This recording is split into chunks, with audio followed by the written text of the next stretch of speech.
그러니까 지금 전당대회가 흥행도 안 되고 국민적 그러니까. 관심도 못 얻고 심지어 우리 당 내에서도 사실은 이렇게 관심도가 떨어져요. 4년 전에 했을 때하고 완전히 분위기도 다르고 그죠?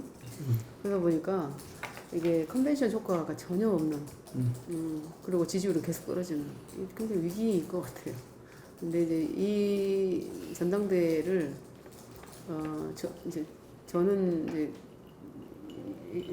개인적 욕심이 아니라 제가 어느 순위에 랭크되느냐가 좀 관심이었으면 좋겠는 게 왜냐면 지금 지지율 빠지는 게 이게 경제 위기가 있고 뭐 부동산 위기 다 포함해서 그다음에 또 여성 문제가 있어서 이렇게 빠지잖아요. 거기다가 이제 호남의 지지까지 흔들린다고 하니 제가 영입 키워드가 호남 여성 경제였잖아요. 그런 상황에서 다시 위기에 불려 나온 상황인데 그 위기 극복의 도구로 써달라. 개인 양양자가 아니라 4년 전 호남 대표성을 가진 양양자가 호남의 지지를 되돌리기 위해서 그런 도구로 쓰였다면 지금은 이제 경제 위기를 극복할 수 있는 다시 한번 그 위기 극복의 어떤 선택이 돼야 된다라는 말씀을 드리고 싶은 거예요. 아, 좋은 말씀입니다. 근데 이제 많은 분들이 우리의 당헌 당규의 어떤 그 모순 때문에 5위 안에 안 들어도 여성은 무조건 넣어준다는 그런 항목 때문에 사실 발목이 잡혀 있어요. 그러니까 다른 후보들이 보기에는 무조건 들어갔는데 저 사람은 찍어줄 필요가 없느냐. 그렇지. 이게 가장 저한테는 지금 딜레마기도 하고 과제이기도 하고 이게 넘어가야 할 산이에요 지금. 그지. 그거는 여성은 배려받고 할당받는 존재다라는 인식을 바꿔내는 게 이번에 제가 해야 될 일이에요. 그러니까요. 그 역사를 바꿔야 되는. 그 이야기를 하시죠. 앞으로 이 최고위원 선거에서 바뀌어야 될 것 같아. 네, 그건 바뀌어야.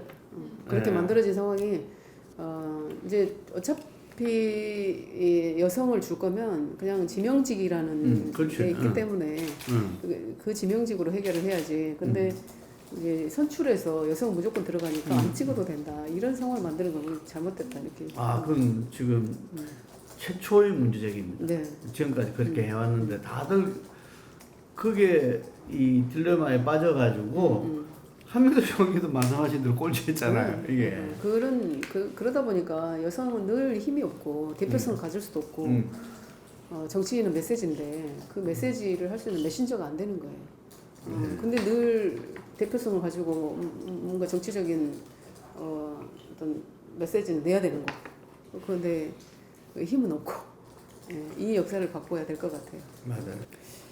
말씀하신 것처럼 우리 지역 광주 서울 지역은 서창 마을을 중심으로 해서 매월동 이 부분이 이제 영산강 인접 지역이기 때문에 굉장히 넓은 지역이 침수가 됐습니다. 근데 지금 상황은 좀 물이 다 빠진 상태에서 복구 작업을 하고 있는 상황이고요.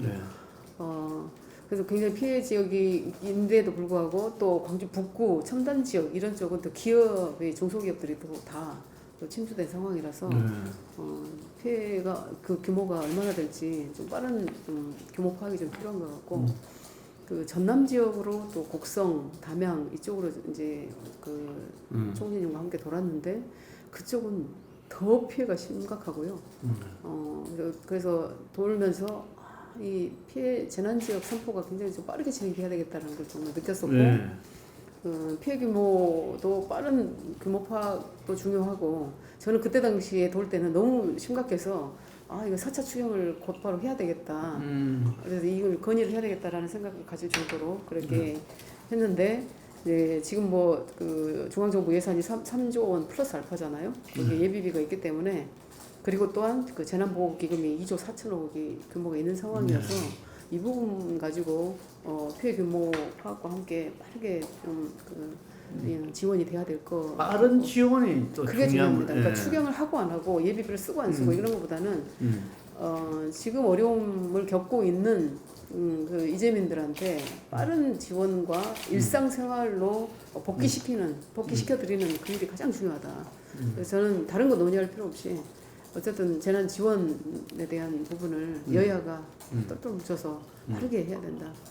왜냐하면 하루하루 그 피해 규모도 늘어날 뿐만 아니라 그분들의 삶이 피폐해 가기 때문에 그러면 또 굉장히 민심이 또 흉흉해질 수가 있기 때문에 어쨌든 그분들의 어려움을 빨리 해결해 드리는 게 국가가 재난에 있어서 해야 될 일이라고 생각합니다.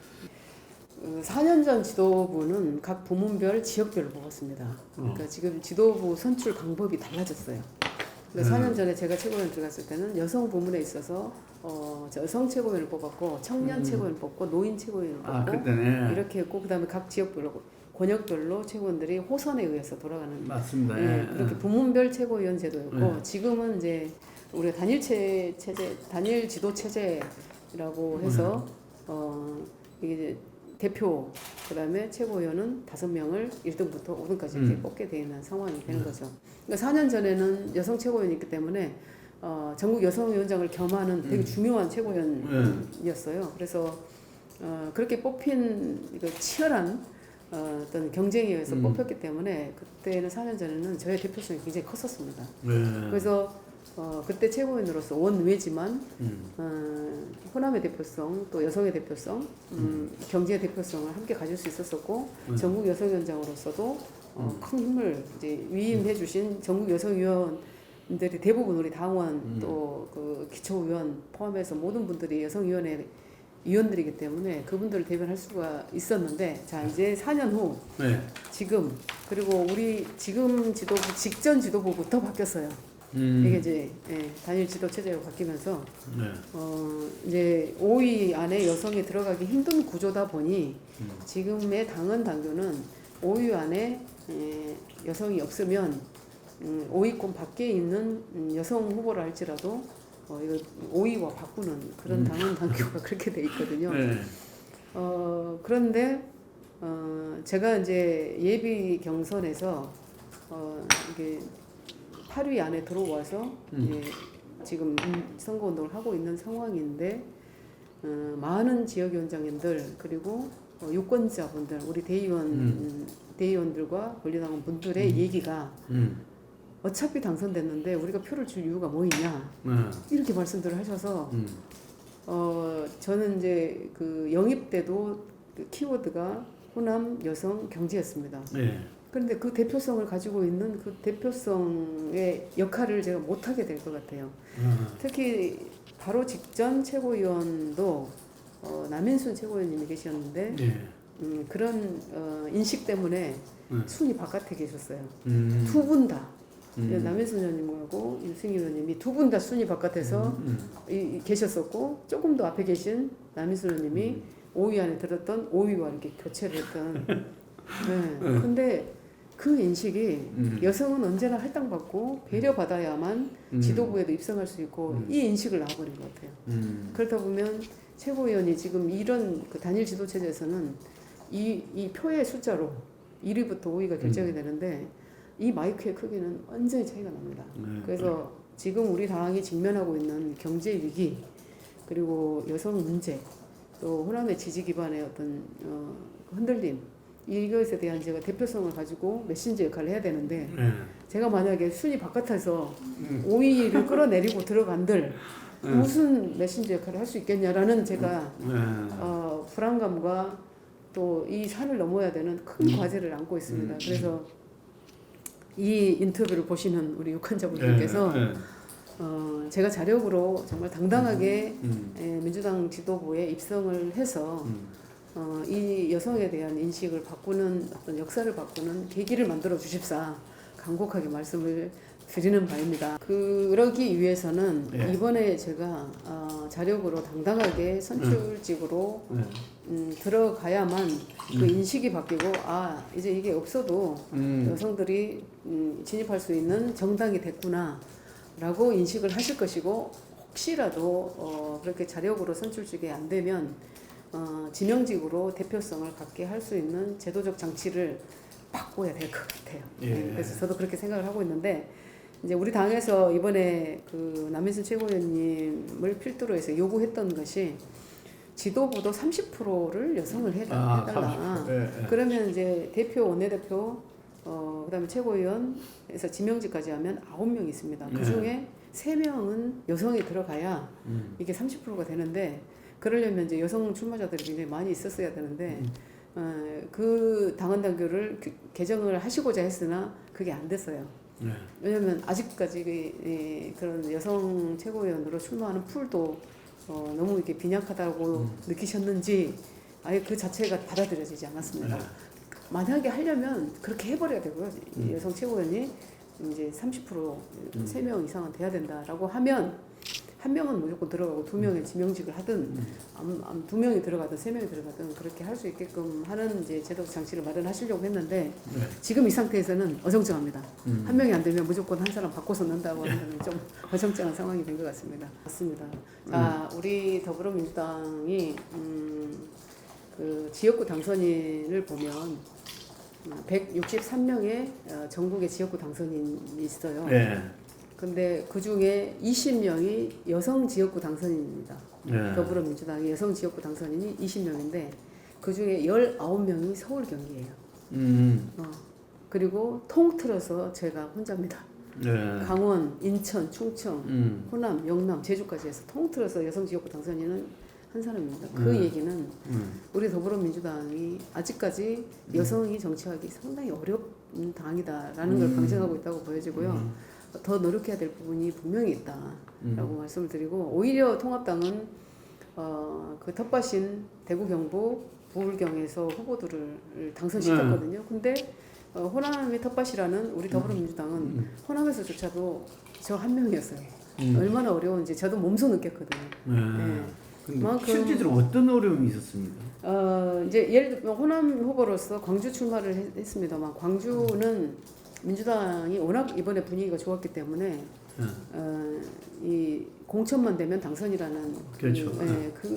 그 인식이 경선을 너무나 힘들게 해요. 그래서 저도 이렇게 치열한 경선을 통해서 뭐 압도적으로 승리를 했습니다만 여성의 인지도와 그 여성에 대한 어떤 인식, 보수적 인식이 있어요. 무슨 여자가 정치를 그것도 젊은 여자가 뭐 이런 얘기를 많이 합니다. 그런 상황에서 여성들에게 표를 안 주죠. 그래서 이제 여성이 여성에게 표를 안 준다 그런 인식도 있지만 기본적으로 여성에 대한 인식 자체가 약간 구시대에 머물러 있다 이렇게 생각하고 이걸 깨야 되는 저의 어떤 큰 과제가 또 있는 겁니다. 그래서 그렇게 보더라도 우리 민주당이 여성 정치인이 살아남기가 어렵다라는 건데 다행히 이제 서울 경기야 또 좋은 상황이기도 하지만 저의 과제는 전국 정당이 되려면 전국적으로 여성들이 활약할 수 있는 그런 정치 무대를 만들어줘야 되는 게 제가 또 해야 될 일이고요. 지금 기초의원, 광역의원들은 꽤 많이 이렇게 규정을 넣었죠. 그것도 그러니까 비례 1번을 무조건 여성을 그렇죠. 이렇게 공천하도록 돼 있는 그 규정 때문에 풀뿌리 여성 정치인들이 많이 성장해 왔어요. 그런데 그 정치인들이 더 성장할 수 있는 어떤 그 사다리가 없는 거죠. 그 역할을 제가 해야 되는 것이고, 이제 그러다 보니까 지도부에 선출되는 거는 더더욱 어려운 일이 됐다고 보여지고요. 그리고 이제 젠더 이슈를 얘기를 하셨는데, 맞습니다. 우리 당이 사회적 약자 또 사회적 어떤 소수 계층 또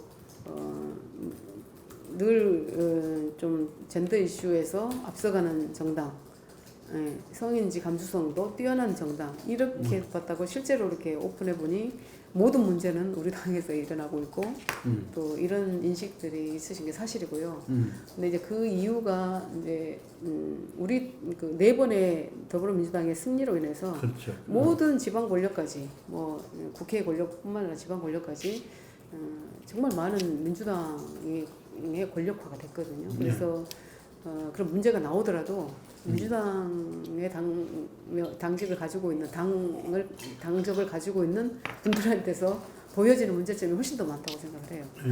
그럴수록 이게 이제 집권 여당의 권력이 그렇게 우리가 이게 위임해 주신 권력을 가진 정당으로서 더 조심하고 이번 지도부를 통해서 더 국민들께 다가가는 그런 당이 돼야 될 것 같고 그러기 위해서는 여성 문제만큼은 이제 없어야 되겠다 해서 저는 진짜 민주당의 당적을 가지고 있는 의원, 뭐 기초의원, 당황의원, 뭐 단체장, 국회의원 다 포함해서 만약에 성비위 문제가 생긴다 그러면 선출당을 할 수 있는 그런 제도를 마련하려고 합니다. 그래서 선출당하고 소명이 되면 법적 판단을 받고 소명이 되든 밖에서 다툼의 여지가 있는 부분들이 소명이 되면 적극적으로 다시 복당시키는 그런 구조를 만들어야 되겠다라고 해서 선출당 후 소명 후 복당 제도를 만들고 싶고요.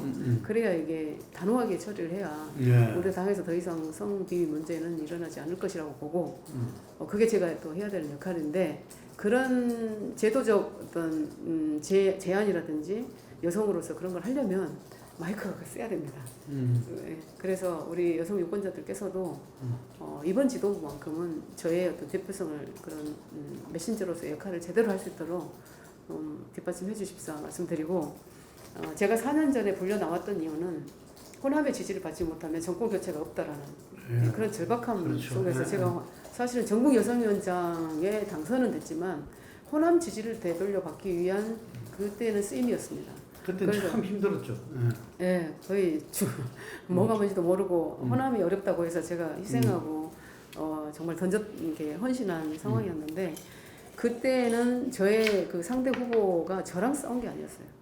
호남과 싸웠습니다. 그래서 우리 유권자들께서는 호남의 표를 주신 거죠.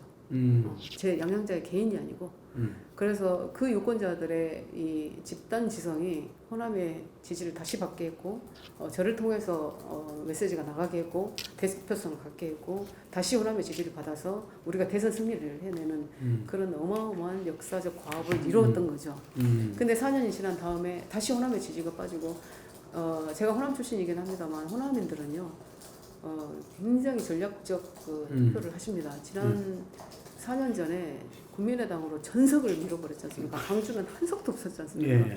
민심이 무섭습니다. 한 번 돌아서면 굉장히 차가운 그 태초를 주시기 때문에 지금 이 상황에 위기가 시작되는 이 상황에서 저의 역할이 엄청나게 커졌다고 생각을 하고요.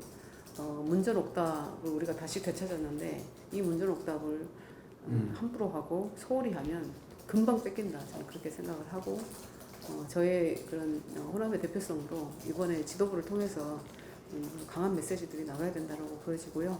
이제 더 중요한 것은 이제 경제 위기인데 그 코로나19 위기를 잘 극복했다고 하지만 지금 산재되어 있는 뭐 부동산도 마찬가지일 겁니다. 이런 경제 위기를 극복하기 위해서는 이 문재인 대통령이 경제 대통령으로 성공시켜 드리는 것이 그게 민주당의 성공이고 국민의 승리라고 저는 생각해요. 그게 그 길이 정권 재창출의 길이다. 저는 이렇게 말씀을 드리면서 이번 전당대회는 그래서 경제전대, 미래전대, 뉴딜전대 이렇게 저는 규정을 합니다.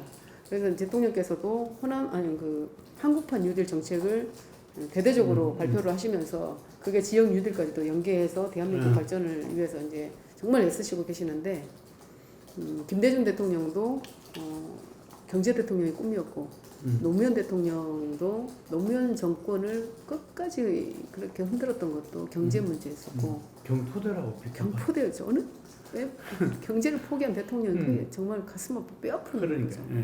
근데 문재인 대통령도 문포대 얘기가 나오면 안 되지 않습니까? 그래서 문재인 대통령만큼은 경제 대통령으로 두 대통령께서 이루지 못했던 그 꿈을 이루어 드리는 길이 개인을 넘어서 대한민국을 승리로 이끄는 그런 중요한 과업이다라고 생각하기 때문에 한국판 뉴딜의 정책들을 보면 DNA, 데이터, 네트워크, AI거든요. 그 산업이 다 우리의 산업 패러다임의 시프트의 가장 중요한 산업들인데 그 산업의 골격이 되는 게 반도체예요.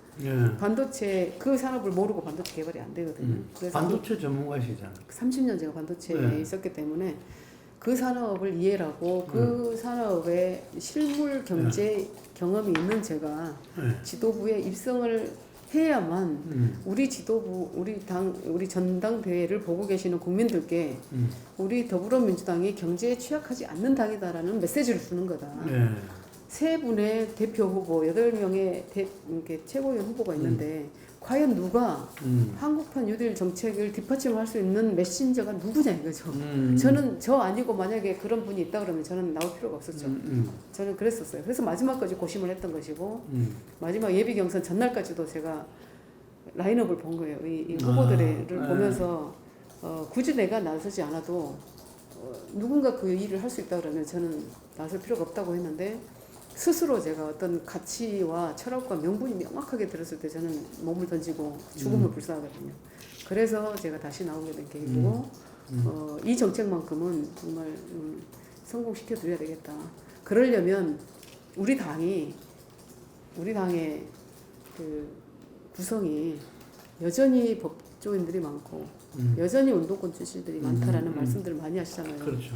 기업, 과학, 기술, 산업, 경제 분야에 대표성을 가진 사람이 너무 적다라는 말씀들을 많이 하셔요. 그래서 저는 176명의 우리 더불어민주당 의원들이 있지만 그 대표성을 가진 사람으로서는 제가 유일하다고 생각을 합니다. 그래서 그 대표성을 가지고 이 지도부에서 당정청만의 어떤 협의체 가지고는 부족하다. 기술 산업계를 연결해야 된다. 그러니까 한국판 뉴딜이라는 것이 정부가 이끈다고 되는 거 아니거든요. 결국은 기술 산업계 민간에서 그 뒷받침을 하면서 전국의 뉴딜을 일으켜야 되는데 그 가계 역할을 누가 할 거냐. 저는 양양자밖에 없다라고 생각합니다. 저는 지금 대통령의 마음도 호남 여성 경제로 영입했던 양양자가 뛰어나와 주는 게 얼마나 다행스러운지 모르겠다라고 말씀하실 것 같아요. 속으로 그렇게 생각하실 것 같아요. 적어도. 안 그런가요, 대통령님? 그래서 이렇게. 근데 그런 소명이 저한테 있고 다시 한번 이 위기를 극복하는데 저를 도구로 써달라라는 말씀을 간곡하게 드리면서 1등은 아니더라도 꼴등은 해야 되지 않겠습니까? 그 이제 제가 삼성을 보는 시각, 삼성 출신을 보는 시각이 굉장히 양분되어 있는 것 같아요. 저처럼 어떤 세계의 산업 기술, 경제 분야를 전체를 통칭하는 그 산업계에 있었던 그 기술로 그 기술 패권으로 대한민국을 세계에 우뚝 세웠던 그리고 세계 패권을 쥐고 있는 그 반도체 산업에 있었던 기술자로서의 자랑스러움이 있거든요. 그게 30년의 제 삶의 궤적 중에 그 기업에 근무했던 궤적 중에 그게 28년이에요. 근데 보이는 것은 3년이 안 되는 2년 남짓한 그 임원의 모습이 보이는 거죠. 왜? 정치권에 들어왔을 때 그 궤적을 가지고 임원의 모습으로 들어왔기 때문에. 인식은 그렇게 돼 있어요. 그래서 저는 이제 정치도 그렇고 모든 일이 사실이 중요하지 않다. 어떻게 인식되어지는가. 그런 말 많이 하죠. 그런데 그 인식을 바꾸는 건 저한테 책임이 있습니다. 제가 이런 일을 했는데 왜 저를 그렇게 보지 않으세요? 라고 탓을 할 필요는 없어요. 근데 다만 우리 대한민국이 기술 패권이 없으면 결국은 신식민지로 갈 수밖에 없다. 다시 한번 기술 속국이 되면서 이번 일본 경제 침략 때 보시지 않았습니까? 그런 경제 침략을 해오는데 속수무책으로 당할 수밖에 없는 상황인데 제가 30년 반도체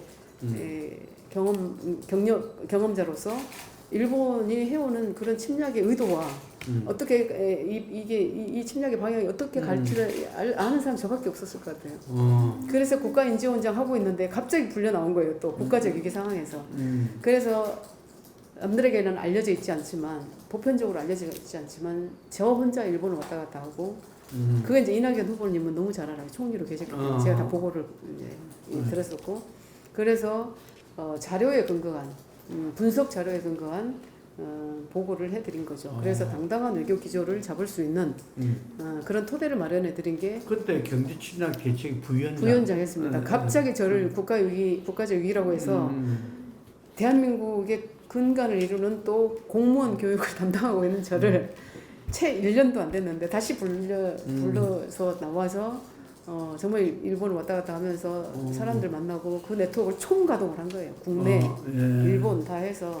그래서 우리 그 반도체 산업에 일본 소재가 미치는 영향, 우리 소재 산업의 어떤 현주소, 그리고 우리 반도체가 세계에 미치는 영향, 그다음에 일본의 곳곳에 그 산업에 미치는 영향을 정확하게 파악을 해서 보고를 해드렸던 거죠.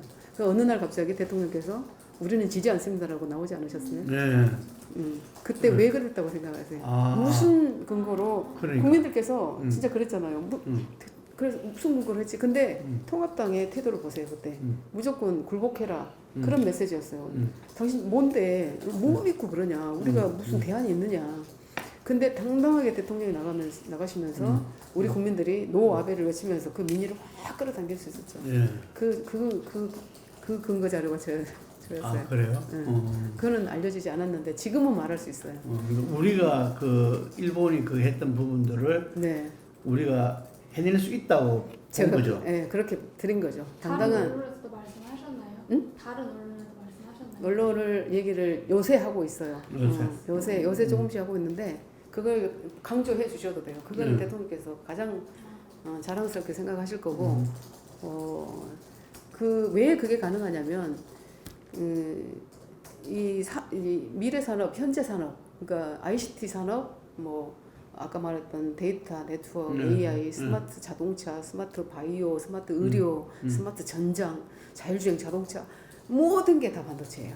그 속에 들어가 보면 각종 반도체가 다 들어있는 거죠. 근데 4차 산업혁명에서도 4차 산업혁명이라고 일컬어지는 모든 산업의 뿌리이자 줄기자 잎이자 열매가 다 반도체로 돼 있어요. 네, 전장 기기들도 다 반도체고 그렇기 때문에 일본이 정확하게 우리의 급소를 보고 찌른 거죠. 그런데 그 급소를 찔렀는데 사실 심장이 찔리진 않았어요. 옆을 찔린 거죠, 심장. 근데 지금도 위험은 있습니다. 그 찔린 칼이 뽑히진 않았거든요. 조금만 움직이면 심장 쪽으로 간다 이렇게 생각을 하고 있습니다. 저는 그래서 그걸 분석해내고 그래서 제가 7월 10일자 중앙일보에 기사도 냈습니다만 그게 무엇을 의미하는지 앞으로 우리가 어떻게 대응하면 되는지 이 기조를 이게 도움을 드렸던 것이 저 혼자 한 건 아닙니다만 최재성 의원님이 이제 그때 일본 경제친령 특별위원회 위원장 하면서 우리가 이제 분과가 그때 6분 있었나요? 외교, 외교 안보 쪽, 그다음에 경제 산업 쪽, 그다음에 역사 쪽 이렇게 해서 정말 전방위적으로 노력을 했고 제가 이제 기술적으로는 제가 그런 역할을 했었고 그때 당시에 지금 제가 이제 3+1 당정청 플러스 기술수술 산업계를 잇겠다는 말씀을 그때 예로 들면 사실은 어떤 정치인이 가서 그거 내놓으시오.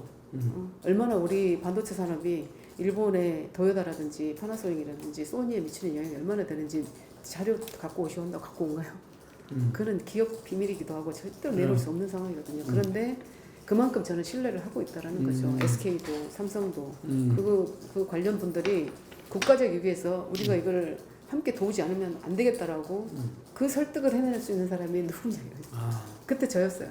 다 만나고 지금 위기이기 때문에 이게 영업비밀로 나가지 않는다.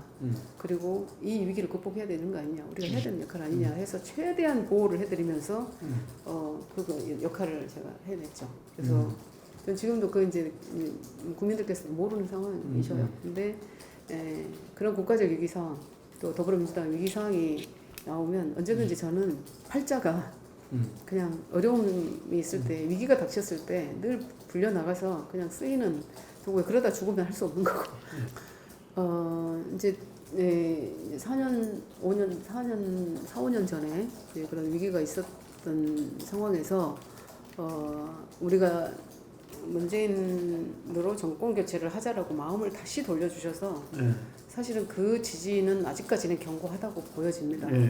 그런데 호남은 항상 정치적으로 대한민국의 어떤 중심에 있다고 생각을 하시기 때문에 단지 우리 호남만을 생각하진 않아요. 전체 국민들을 보고 우리가 어떤 전략적인 스탠스를 취하고 이런 걸 결정을 하시는 분들이에요.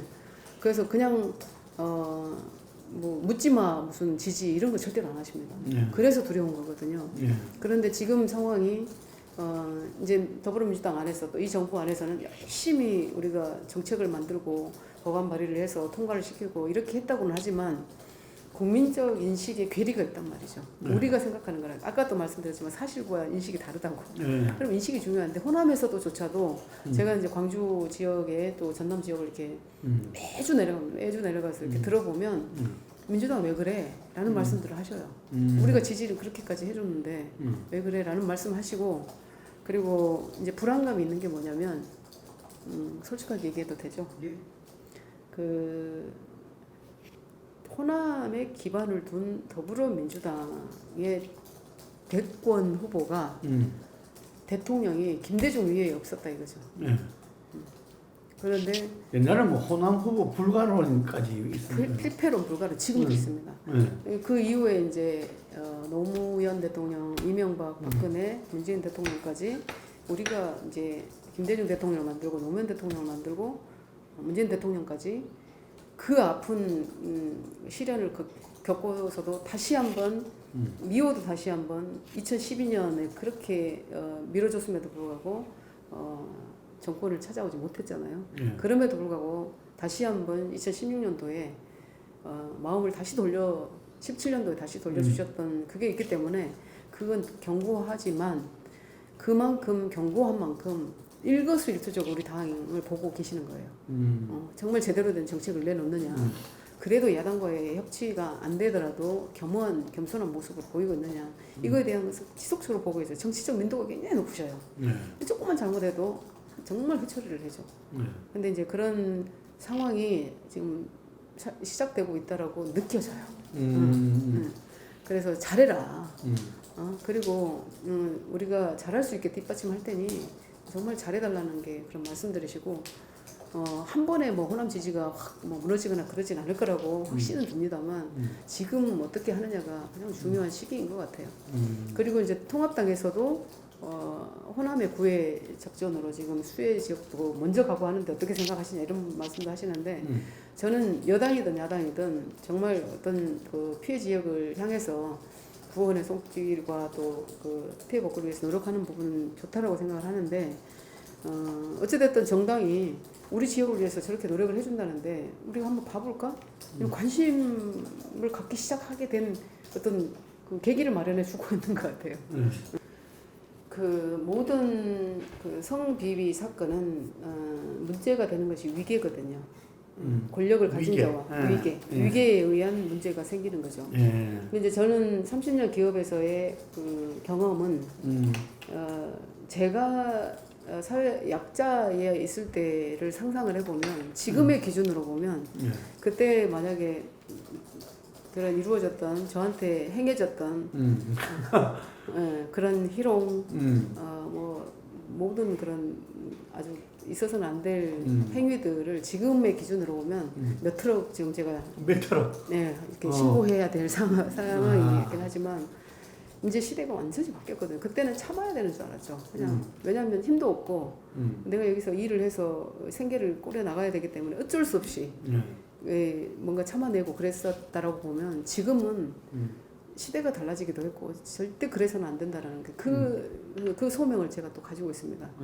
근데 지금에 와서도 권력을 가진 자가 어떤 그 책임 있는 위치에 있는 자가 그렇지 않은 어떤 사회적 약자를 향해서 그런 행위를 했다는 것은 저는 재고의 여지가 없다고 봐요. 그리고 기업에서도 위계관계에 의해서 상사가 부하 직원을 그런 상황이면 상사는 무조건 그날로 퇴직을 하게 돼 있습니다. 아, 그렇습니까? 특히 삼성문화가 그렇습니다. 아, 그래요? 그걸 만든 게 저 같은 사람이 있었기 때문에 그건 안 된다라고 생각을 했고 또 저도 호남 여성 고졸 출신에 정말 아무것도 아닌 제가 어떤 책임 있는 위치에 가고자 했던 것도 그런 부분도 있어요. 나는 제가 책임 있는 위치에 있지 않으면 그런 제도적 장치를 마련 못하기 때문에 어떻게 해서든지 그걸 만들 수 있는 자리에 가야겠다. 그 과업을 달성하기 위해서 내 후배들을 위해서 나는 그 자리에 가야 되겠다고 정말 다짐하고 또 다짐하고 물러서지 않고 그랬던 적이 있는데 그러다 죽으면 할 수 없지만 그래서 그런 제도들을 만들어내고 제안을 하고 통과시키게 하고 지금은 기업 문화가 훨씬 더 잔인하게 그 처리를 합니다. 아주 예외를 두지 않고요. 그래서 지금 정치도 저는 권력을 위임해준 그 권력을 가진 자가 그런 일을 한다는 것은 저는 있을 수 없다고 보고 그리고 기업에서는 사실관계를 따지지 않아요. 왜? 상사는 이미 조직 관리가 안 됐다라고 딱 평가를 받기 때문에 그런 제보가 있거나 그런 피해 호소가 있는 순간 그 사람은 조직 관리가 안 된 거예요. 이게 억울하다 이런 걸 따질 수가 없는 상황이라고 판단을 하는 거죠. 그래서 그냥 치워요. 그 다음 여성의 입장에서도 자기의 모든 삶을 걸고 피해 호소를 하는 거잖아요. 그리고 제보를 하는 것이고 사회적 약자를 보호해야 되는 민주당의 역할인 거고 기업이 해야 될 역할이고 책임 있는 자들이 해야 될 역할이라고 보기 때문에 저는 만약 이번 지도부에 들어간다면 우리 민주당 안에서만큼은 그런 비위 사건이 일어났다. 위계에 의한 사건이다. 그럼 무조건 선출당시키고 밖에 나가서 따지라 이거죠. 그리고 소명이 되면 그때는 지도부가 나서서 다시 명예회복을 위해서 노력해주는 그런 장치를 마련하려고 해요. 근데 지금도 예를 들면 이런 여러 가지 상황 속에서 여성의원들이 성명을 내고 할 수는 있었는데 항상 사회적 약자 편을 우선은 생각을 하고 뭔가 메시지를 내고 그런 일들은 해야 된다고 생각을 해요. 제가 영입되자마자 2016년도 총선을 앞두고 비대위 선대위가 꾸려졌잖아요. 비대위에 꾸려졌는데 제가 선대위원으로 들어갔었습니다. 그때 냈던 메시지들이 그때 개성공단 폐쇄하고 했을 때 강력하게 비판하고 이런 이제 경제적인 메시지들을 쭉 냈었고, 그리고 이 저의 여성의 삶이 여성으로서의 삶이 누구나 공감하는 네, 지금 여성 20, 30대가 겪어오는 삶을 제가 겪어왔기 때문에 그 삶에 있었던 제가 20, 30대의 어떤 공감 영역을 누구보다도 제 메시지로 나가는 것이 그분들이 함께 해줄 수 있는 힘을 발휘할 수 있다고 생각을 하고요. 그게 경력 단절이든 또 육아에 힘겨운 여성들이든 뭔가 이렇게 승진을 눈앞에 두고 항상 좌절했던 그런 여성이건 그런 삶 속에 제가 있어요. 그래서 다른 분들이 얘기하는 것보다는 제가 얘기하는 게 결국은 정치는 메시지인데 그런 메시지로 대변을 해드리고 또한 정책으로 완성될 수 있도록 성과를 낼 수 있도록 하는 위치에 있어요. 지금 이제 원내에 들어왔기 때문에. 그래서 훨씬 더 제가 강력하게 그런 메시지를 낼 수 있다. 진정성을 가질 수 있는 메신저다. 그렇죠. 그리고 호남도 마찬가지고 경제 이야기를 할 때도 결국은 과학기술 영역에서 중요성을 얘기할 수밖에 없는데 그런 교육이라든지 인재 양성이라든지 이런 부분도 제가 얘기해야 제가 정말 아무것도 아닌 쌀속에 돌멩이 같은 제 존재가 성장의 과정을 통해서 희망의 사다리를 통해서 저는 이제 없는 사다리를 만들면서 왔는데 적어도 저의 삶이 저의 어떤 그 과정이 실화가 아니라 양양자의 삶의 보편화 보편적 삶으로 해주고 싶어요. 제 후배들한테는. 누구든 꿈을 갖고 뭔가 오늘 열심히 살면 정당한 대가가 있고 정당하게 성공할 수 있는 희망 있는 나라라는 걸 보여줘야 될 것 같아요. 근데 그 누가 아닌 제 삶 자체가 그런 메시지가 될 수 있다라고 저는 확신하기 때문에 그것 때문에 또 정치 영역으로 그 어려운 결정을 했던 이유이기도 하고 그래서 제 자체가 메신저가 될 수 있다 저는 그렇게 생각을 합니다. 그 국민의 지지를 받을 수 있는 분이어야 되죠. 전체적인 국민적 지지를 좌우든 지금은 이제 모순 사회예요. 이게 완전히 그 패러독스 소사이어티 갈등 사회, 젠더 간의 갈등, 계층 간의 갈등, 그리고 이념 간의 갈등, 모든 갈등 구조인데 이 갈등을 어떻게 하면 균형점을 찾아서 한 방향으로 국민들의 삶이 나아지게 할 건가? 요 역량을 발휘를 해야 되는데, 근데 국민들의 인식이 저 사람은 굉장히 우측으로 가 있네. 이념이 완전히 좌측으로 했네. 그리고 계층으로서도 저쪽 그 상류 계층에 있네. 뭐 아니면 뭐 지역 간의 갈등이 있는데 저 사람은 영남 후보네, 호남 후보네, 내지는 뭐 이렇게 한쪽으로 치우쳐져 보이는 후보는 저는 맞지 않다라고 생각을 해요. 그래서 이제 금방 제가 저 같은 사람이라고 얘기한 이유는 이제 제가 호남 출신이지만 영남 사람과 결혼을 했고 사실은 그래서 이제 영남 쪽에서의 지지도 굉장히 많이 받았어요. 그리고 수도권에서 기술로 이제 세계 재패를 하면서 수도권에서 30년을 보내고 국가인재원장을 한다고 제가 충청도로 내려가서 충청권도 이제 많은 부분 제가 이제 그 삶에 있고 성이 또 제주양가요. 그 제주. 그러니까 뭐 이렇게 하면서 이제 뭐 이렇게 강원도 뭐 이렇게 강원도에는 제가 이제 국가인재원장 하면서 왔다 갔다 하고 한림대나 이런 전국형이네요. 그래서 이제 그 어떤 계층, 어떤 지역을 막론하고 젠더를 막론하고 저 후보라면 우리가 지지할 만하지. 이런 후보가 나와야 된다. 그래서 선명하게 메시지도 내고 정말 저 사람은 사익이 아니라 공당의 이익이 아니라 국민을 위한 정치를 하는구나. 이게 완벽하게 인정이 될 때 저는 그 사람이 대권 후보에 성공한다고 봐요. 능력 면에서는 역량도 마찬가지고 그러니까 그런 모순 사회를 어떻게 하면 정치력이지 않습니까? 그 정치력을 발휘할 수 있는 사람이라야 되는 거죠. 그러니까 이제 우리가 인간의 어떤 본능은 사회적 약자를 위해서 기꺼이 내가 역할을 하고 있다라는 자부심을 갖고 싶어 해요. 그렇잖아요. 우리가 도네이션 하는 것도 뭔가 했을 때 남을 도와줄 때 가장 행복을 느끼듯이 기본적인 바탕은 그렇거든요. 그리고 사회적 약자층에서도 대한민국이 살만한 사회다, 살만한 국가고 이 사회에는 그래도 희망이 있는 사회다 이렇게 느끼는 대한민국이 중요한 거거든요. 근데 그걸 만들어낼 수 있는 사람이어야 된다라고 생각을 해요. 그러려면 자신의 삶이 사회적 약자도 알아야 되고. 근데 이제 안철수 현상에 대해서 많이 얘기를 하는데 저는 그분이 왜 안 되냐면 말씀하시는 거는 그 영역이 있는데 본인은 삶은 그냥 상위 어떤 계층에 있다라는 인식이 되기 때문에 안 되는 거예요. 그래서 저는 그런 계층 간에 또 젠더 간에 뭐 어떤 그리고 또 뭐 지역 간에 지역 타파를 그렇게 외치는데 그런 지역색이 없으면 좋죠. 그리고 부산에서도 인정받고 호남에서도 인정받고 강원대 가도 인정받고 그런 후보가 나와야 된다고 생각을 하는데 우선 우리 국민의 민의가 20대에 대한 실망이 가장 컸다고 봐요. 20대 국회에서. 네. 식물국회, 동물국회, 싸움의 모습, 뭐 들어눕고 저도 그랬으니까요. 그런데 저렇게 해서는 우리가 한 발짝도 앞으로 못 나가겠구나. 이거 서민을 위한 정책들은 하나도 나올 수가 없구나. 그리고 우리 국민들은 아우성인데 누구들만의 세상이냐 이거였어요. 그래서 어쨌든 조금 더 나은 저는 완전히 유능하고 이렇지 않다라고 봐요. 다만 어떤 그 가치를 내재하고 있는 당이 그래도 조금은 더불어민주당이 나았다고 생각하기 때문에 균형점을 깨고 지지를 해주신 거죠.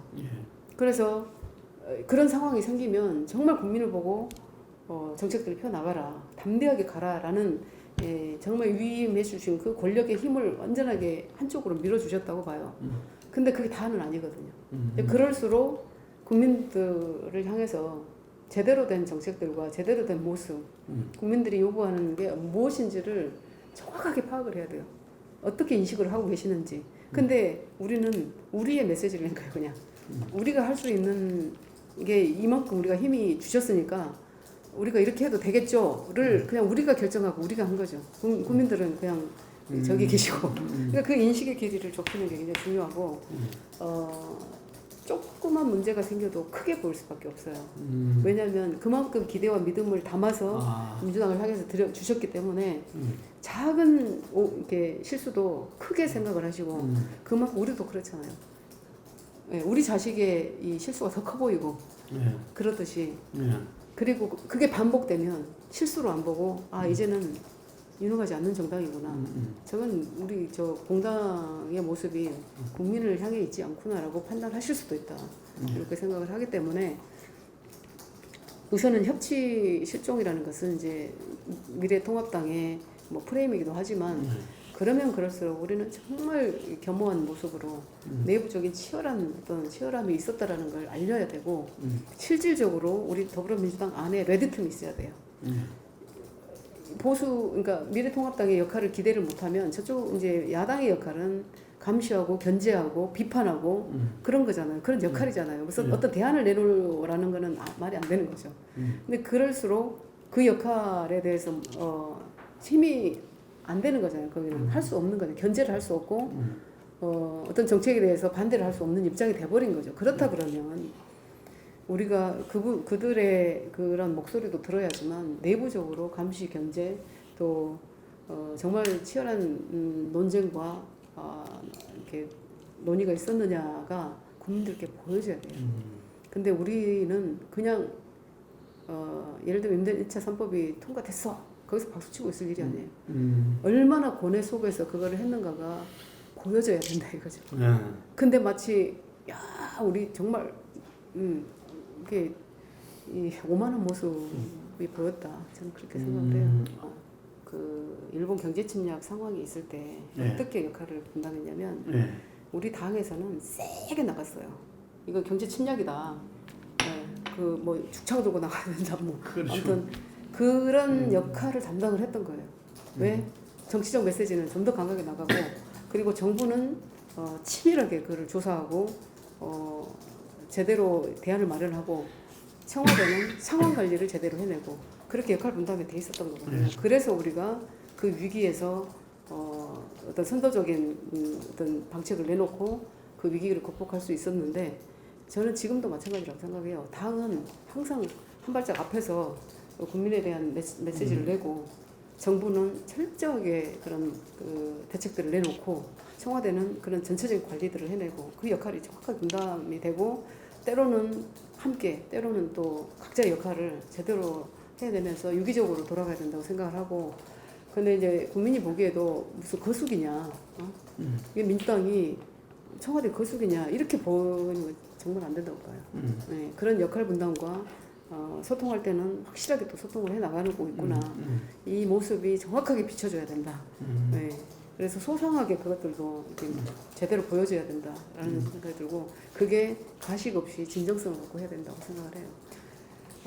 어쨌든 저는 이제 제 의견을 물어보셨으니까 87년도에 제정된 헌법으로 지금 우리 사회를 정확하게 이렇게 그 헌법만 가지고 잣대로 움직이는 거는 좀 여러 가지 측면에서 시대에 뒤떨어진 부분도 있고 어려운 부분이 있다고 생각을 해요. 그래서 헌법도 그 시대에 맞게 좀 바꿔나가고 해야 될 필요성이 있다고 생각을 하기 때문에 우선 저는 빠를수록 좋다.